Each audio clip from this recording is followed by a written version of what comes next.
Assalamu alaikum. 500 taka or 500 takas. Which one is correct?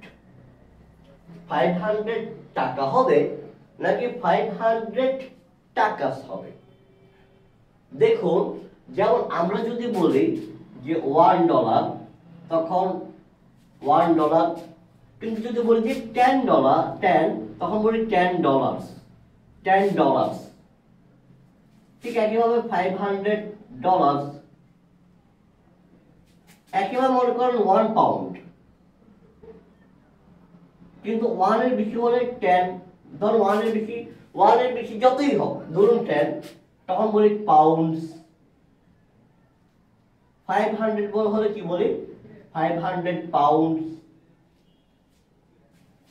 তাহলে 1 এর বেশি হলে যখন প্লুরাল হয়ে যাচ্ছে, এস বা ইএস আসতেছে, এস বা ইএস, এখানে এস এ আসছে, ডলারের সাথে এস, পাউন্ডের সাথে এস।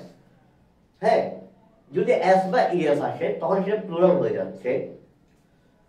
এখন দেখেন, তাহলে এখানে 500 টাকা, এটা শুদ্ধ না হয়ে আপাত দৃষ্টিতে মনে হচ্ছে যে 500 টাকা, এটা শুদ্ধ আপাত দৃষ্টিতে মনে হচ্ছে, কিন্তু না, যেটা সঠিক সেটা হচ্ছে 500 টাকা। 500 টাকা এটা সঠিক। কেন?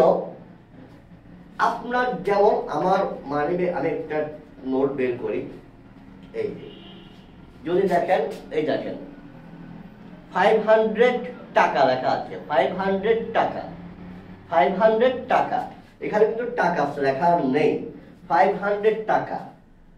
তাহলে ডলার, পাউন্ড এগুলোর সাথে এস যুক্ত হলেও টাকার সাথে কিন্তু এস যুক্ত হবে না, 500 টাকা হবে না, 500 টাকা হবে।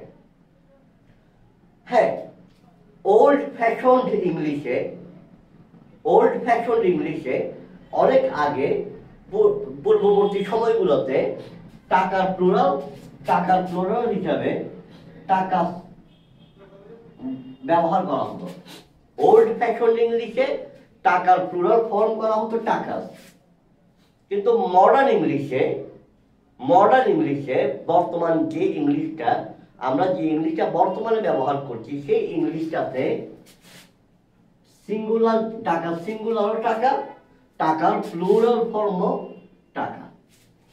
তাহলে মডার্ন ইংলিশে, আধুনিক ইংলিশে, বর্তমান সময়ের ইংলিশে টাকা সিঙ্গুলার টাকা, প্লুরাল টাকা। এখানে 500 টাকা হবে না, 500 টাকা এটা সঠিক হবে। যেমন আমি একটা সেন্টেন্স লিখি, এই সেন্টেন্স আপনারা এর আগেও বহু জায়গায় দেখেছেন, ঠিক আছে? তো আমি এই সেন্টেন্সটা লিখছি আবার, যেমন 500 টাকা